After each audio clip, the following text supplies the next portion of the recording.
তীব্র খাদ্য সংকটে ধ্বংসস্তূপে পরিণত হয়েছে ফিলিস্তিনের গাজা উপত্যকা।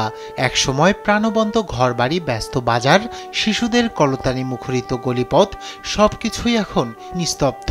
যুদ্ধ ও অবরোধের কারণে গাজা আজ এক মৃত্যুকূপ, যেখানে প্রতিটি ঘরে ক্ষুধা আর কান্না। খাবারের জন্য হাহাকার এখানকার জীবনের একমাত্র বাস্তবতা। গাজার আকাশ জুড়ে শুধু ধোঁয়া নয়, ছড়িয়ে পড়েছে অনাহারের দীর্ঘশ্বাস। আমার ৩ সন্তান, গত ২ দিন ধরে তাদের জন্য কিছুই জোগাড় করতে পারিনি। বাধ্য হয়ে ত্রাণ শিবিরে যাই, কোনোদিন কিছু পাই, কোনোদিন কিছুই না। তবে এখন প্রাণ নিয়ে বেঁচে ফেরাই দুষ্কর হয়েছে।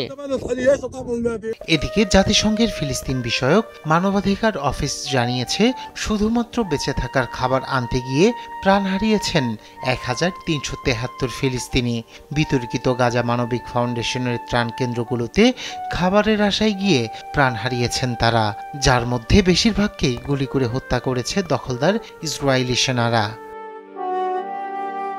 এই দৃশ্যগুলোকে গোটা এক জাতির বিরুদ্ধে পরিচালিত অব্যাহত অবরোধ ও সামরিক আগ্রাসনের প্রতিচ্ছবি বলে মনে করছেন বিশ্লেষকরা।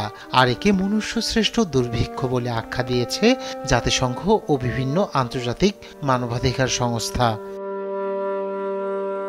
বিশ্ব যখন উন্নয়নের নানা গালগপ্পে মত্ত, তখন ক্ষুধার যন্ত্রণায় মাটিতে লুটিয়ে পড়ছে গাজার শিশুরা। এই অবস্থা চলতে থাকলে এভাবেই অকালে ঝরে যাবে বহু প্রাণ, যা মানবতার বিরুদ্ধে এক নিঃশব্দ গণহত্যার নামান্তর। রায়হান কবির শুভ্র, নিউজ ডেস্ক, দেশ টিভি।